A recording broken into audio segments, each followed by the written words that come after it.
Sampurasun barudak, kumaha damang? Semoga kalian tetap sehat selalu ya. Di video pertama kali ini, Sim Kuring mau menceritakan atau merangkum film yang membuat lambung kita sedikit agak berontak. Film ini dicekal di beberapa negara karena banyaknya sekali adegan sadis yang ditayangkan, sehingga mungkin tidak layak untuk dipertontonkan. Film apakah itu? Ini dia. Ya, itu dia, The Human Centipede. Maklum dah, Sim Kuring mah orang Sunda, jadi agak susah kalau ngomong Inggris teh. Oke, langsung saja. Seduh kopi, duduk dengan santuy, dan jangan nonton sambil makan ya. Takutnya itu makanan berjual kembali dari mulut Anda. Yo, gaske!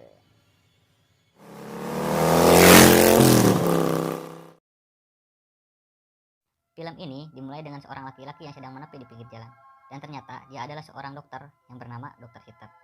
Entah apa maksud dan tujuan dokter ini menepi di sana. Entahlah, aing gitu nyaho. Mungkin kalian bisa menanyakannya pada rumput yang bergoyang. Dokter itu duduk di dalam mobil sambil melihat foto anjing yang seperti gerbong kereta, yaitu mulut anjing yang belakang menempel ke pantat anjing yang paling depan dan mulut anjing yang paling belakang menempel ke pantat anjing yang berada di posisi tengah. Dan itu semua berjumlah 3 ekor anjing. Dan tidak lama kemudian ada truk tronton yang menepi di belakang mobil si dokter itu. Dan ternyata alasan si sopir itu menepi ternyata hendak mau berak di tempat itu. Mungkin dia udah gak kuat nahan kebelet Dax. Karena sebelumnya mungkin si sopir makan seblak dengan apple yang paling pedas. Dan ketika si sopir itu berada dalam posisi sage mode, si dokter pun datang menghampiri si sopir dengan membawa senjata AOM yang disembunyikan di dalam jubah Akatsuki yang ia kenakan. Dan si dokter itu menembak si sopir dari belakang. Kisah ini dimulai dengan 2 gadis Amerika yang bernama Jenny dan Lindsay. Mereka berniat pergi ke sebuah klub malam yang bernama Bunker. Ketika di perjalanan, kedua gadis ini tersesat dan tidak ada yang tahu jalan. Lagian ya, kenapa gak pakai Google Maps aja? Atau mereka gak tahu cara menggunakan Google Maps? Entahlah, lagi nyaho. Akhirnya mereka memutuskan untuk berputar balik. Namun, apesnya, mobil yang mereka kendarai itu bannya bocor. Mau nelpon, gak ada sinyal. Akhirnya, mereka kembali masuk lagi ke mobil. Tak lama kemudian, ada mobil yang lewat, dan mereka berniat meminta pertolongan. Dan apesnya, bukannya ditolong, malah ngajak cemewel. Nikmat mana lagi yang kau dustakan coba? Akhirnya, mereka keluar kembali dari mobil dan berniat untuk mencari bantuan. Si Lindsay pun melihat sebuah cahaya, dan ternyata cahaya itu berasal dari sebuah rumah. Hujan pun turun. Ternyata benar, itu adalah sebuah rumah. Kok bisa ya di tengah hutan ada rumah, mana rumahnya mewah? Oh iya lupa, orang kaya mah kan bebas. Mereka mencoba mengetuk pintu tersebut, dan dibukakannya oleh si pemilik rumah. Nyata si pemilik rumah itu si dokter yang di awal cerita tadi, yaitu si dokter Hitler. Mereka pun dipersilahkan masuk oleh si dokter itu. Si Lindsay pun menceritakan maksud dan tujuan mereka. Kemudian si Lindsay meminta si dokter untuk menelpon sebuah bantuan. Si dokter itu pergi untuk menelpon dan menawarkan mereka sebuah air. Neng, mau nginum, kata si dokter. Ya, kalau boleh Ciherang aja gak apa-apa, kata mereka. Parahnya, mereka diberi air keran. Si dokter sembari menyiapkan air dan sambil menelpon sebuah bantuan. Tapi bohong ya. Ternyata air untuk mereka dimasukkannya lah sebuah obat. Ting obat naon eta? Ting Panadol, ting Paramek, ting Konidin. Gak tahulah Sim Kuring juga. Ketika mereka meminum air itu, tak lama kemudian efek obatnya pun mulai bereaksi. Ternyata pil yang dicampurkan oleh si dokter tadi ternyata itu obat tidur. Si Jenny pun pingsan tak berdaya. Hanya si Lindsay yang belum pingsan. Mungkin itu juga udah kekelayangan ya, karena si Lindsay juga tadi minum. Si Lindsay pun mencoba untuk kabur. Namun apalah daya, karena efek obatnya pun mulai bereaksi ke si Lindsay. Kemudian si dokter menyuntikkan sebuah cairan ke leher si Lindsay. Mungkin itu sebuah obat penenang juga ya. Dan ketika mereka tersadar, mereka sudah dalam posisi terikat di kasur. Dan si Lindsay pun mencoba untuk membangunkan si Jenny. Ketika si Jenny tersadar, mereka juga melihat seorang pria yang tak dikenal. Posisinya sama terikat di kasur. Kemudian si dokter itu pun datang. Karena si dokter merasa tidak cocok dengan pria itu, kemudian si dokter menyuntik mati pria itu di depan si Jenny dan si Lindsay. Sungguh benar-benar aki-aki yang tak punya perikemanusiaan. Dan mayatnya pun dia kubur sendiri di halaman rumahnya. Singkat cerita, si dokter membawa lagi seorang pria Jepang yang bernama Katsuro. Mungkin kejadiannya sama seperti si supir yang dibunuh pertama kali itu, karena menempelnya sebuah peluru bius di punggung si pria itu. Dan ketika mereka tersadar, si dokter itu mulai memperkenalkan dirinya siapa dan menculik mereka itu bertujuan untuk apa. Ternyata dokter itu adalah seorang pensiunan dan dokter itu spesialis ahli bedah. Dia pernah memisahkan bayi kembar Siam.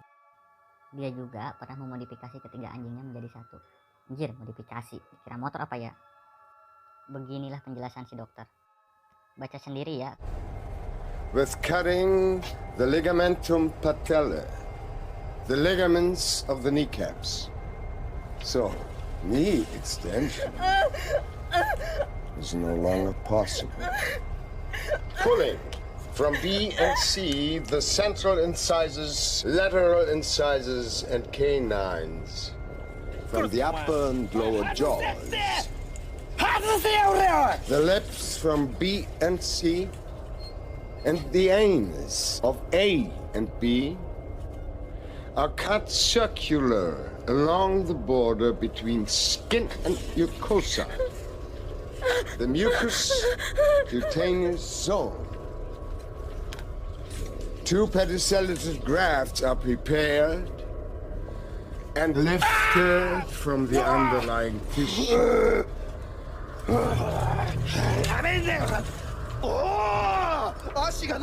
V-shaped incisions below the chins of B and C up to their cheeks.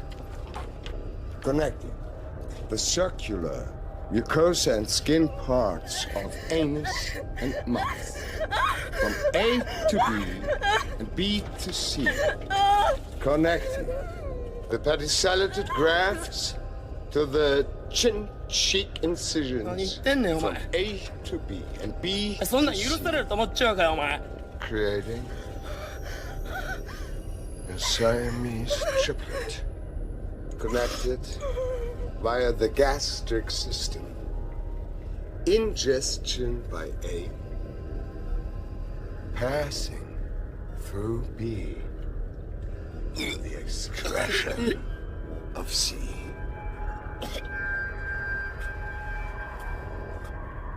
A human centipede. First sequence.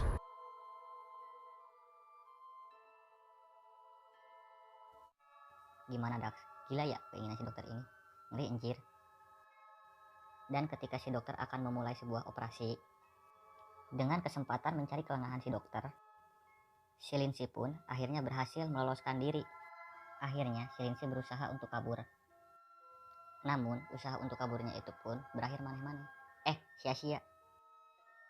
Ketika si Lindsay akan berhasil kabur, si Lindsay pun teringat akan si Jenny temannya itu, dan dia pun balik lagi ke kamar itu untuk membawa si Jenny kabur bersamanya. Orang pingsan kok dibawa kabur? Ya susah lah ya, mana digendong berat lagi.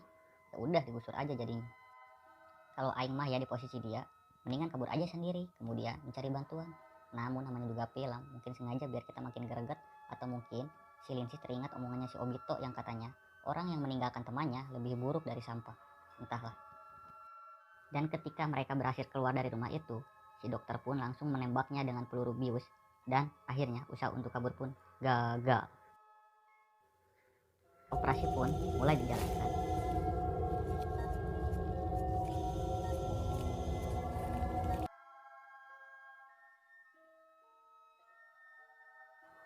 Sorry Dax, beberapa adegan operasi mungkin saya cut karena takutnya dolar kuning.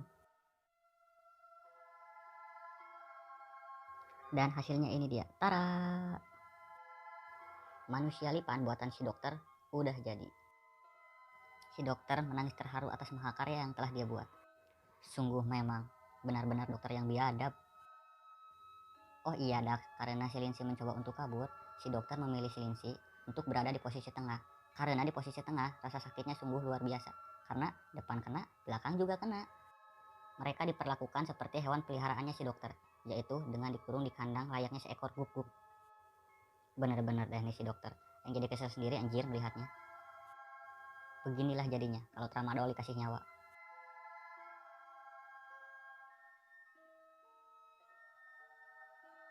Mereka juga diberi makan layaknya seekor anjing. Singkat cerita, telepon pun berdering. Dan ternyata itu telepon dari seorang polisi yang sudah berada di depan rumah si dokter. Seperti biasa, si dokter menyuguhkan sebuah minuman cap ledang kembali. Polisi mencurigai si dokter karena ada orang hilang dan mobilnya ditemukan di lingkungan rumah si dokter. Dan juga ada beberapa saksi mendengar suara teriakan yang diduga berasal dari rumah si dokter. Dan juga si polisi mengetahui bahwa mobil milik si dokter terlihat berada di tempat truk ditemukan. Orangnya itu yang tadi dibunuh oleh si dokter di depan si Jenny sama si Lindsay yang disuntik mati. Si dokter pun marah karena dirinya merasa dituduh dan si dokter itu pun langsung mengusir kedua polisi itu keluar dari rumahnya. Si dokter pun memaksa detektif Kranz untuk meminum air cap ledang buatannya itu. Namun si Kranz menepak gelas yang diberikan oleh si dokter. Polisi ini tadinya memaksa ingin menggeledah rumah si dokter. Namun si dokter menolaknya karena polisi ini tidak mempunyai izin dan surat penggeledahan. Akhirnya polisi itu pun pergi untuk kembali. Anjir, udah kayak lagu Pasto aja ya, dengan membawa surat penggeledahan. Setelah polisi itu pergi, si dokter kembali ke ruangan basement tersebut. Terkejutnya dia melihat di ruangan itu sudah kosong. Dokter pun langsung mencari orang mapan itu. Mapan apa anjir? Manusia lipan? Tanpa diduga, si Katsuro pun menusuk dengkul si dokter. Si dokter pun langsung terjatuh. Si pria yang paling depan langsung menggigit kulit lehernya hingga terlepas. Anjir, ternyata cupangan dari pria itu mematikan juga ya. Namun namanya juga film. Mereka belum memastikan apakah si dokter itu sudah beneran mati atau minimal pingsan lah ya. Ini mah main tinggal-tinggal aja. Peperihan aku yang selalu ditinggal olehnya. Cik atuh, kalian mah jangan. Si dokter yang masih tersadar dan mencoba mengejar mereka dengan bermodalkan sebuah kunai yang ditusukkan ke lututnya tadi. Namun namanya juga rumah orang ya, mereka gak tahu jalan keluar. Mereka malah masuk ke sebuah ruangan, yang di ruangan itu tidak ada pintu keluar, yang ada hanyalah jendela kaca. Si Katsuro mencoba memecahkan kacanya dengan menggunakan lampu tidur. Namun usahanya pun sia-sia karena kaca itu terlalu tebal. Maklum lah ya, namanya juga rumah sultan. Jadi kacanya pun bukan kaca seperti kaca botol ikan cupang yang kesenggol dikit, jatuh langsung pecah. Dan tidak lama kemudian, si dokter pun datang menghampiri. Aing kira mereka di sana akan duel gitu, tusuk-tusukan atau gimana ya. Hanya bermodalkan pecahan kaca, si Katsuro mendekati si dokter. Dan bukannya duel yang terjadi, si Katsuro malah bunuh diri dengan cara menggorok lehernya sendiri. Sungguh memang bukan pria sejati, sangat mudah menyerah banget dia. Tak lama kemudian, telepon pun berbunyi kembali. Si dokter telah mengetahui bahwa yang datang itu polisi yang tadi, dan si dokter langsung bersembunyi di dekat waterboom miliknya. Polisi langsung menggeledah rumah si dokter dengan cara berpencar. Si Kranz pun menemukan orang-orang mapan itu. Tidak lama kemudian terdengar suara tembakan. Si polisi ini langsung bergegas mencari asal suara tembakan itu. Setelah dicari, ditemukannya rekannya itu sudah mati mengambang tercebur di waterboomnya milik si dokter. Ketika polisi itu kaget, ternyata di sana masih ada si dokter, dan si dokter langsung menembak polisi itu dengan pistol rekannya yang telah ia bunuh. Namun, berkat keterampilannya si polisi yang sering bermain PUBG, meskipun sudah terkena tembakan, polisi ini berhasil menembakkan headshot tepat di kepalanya si dokter. Akhirnya, polisi ini juga ikut tercebur ke waterboomnya milik si dokter. Di akhir film, si Jenny pun mati karena tidak kuat menahan rasa sakit. Yang hidup hanyalah si Lindsay. Meskipun dia hidup percuma anjir, soalnya kan kepala sama ekornya udah mati. Dan dia pun tidak bisa bergerak kemana-mana. Aduh, apes. Oke Dax, sakit wae, rangkum cerita film yang sekarang. Kalau kalian ingin merequest sebuah film untuk dirangkum kembali, silahkan komen di bawah ya. Hatur nuhun.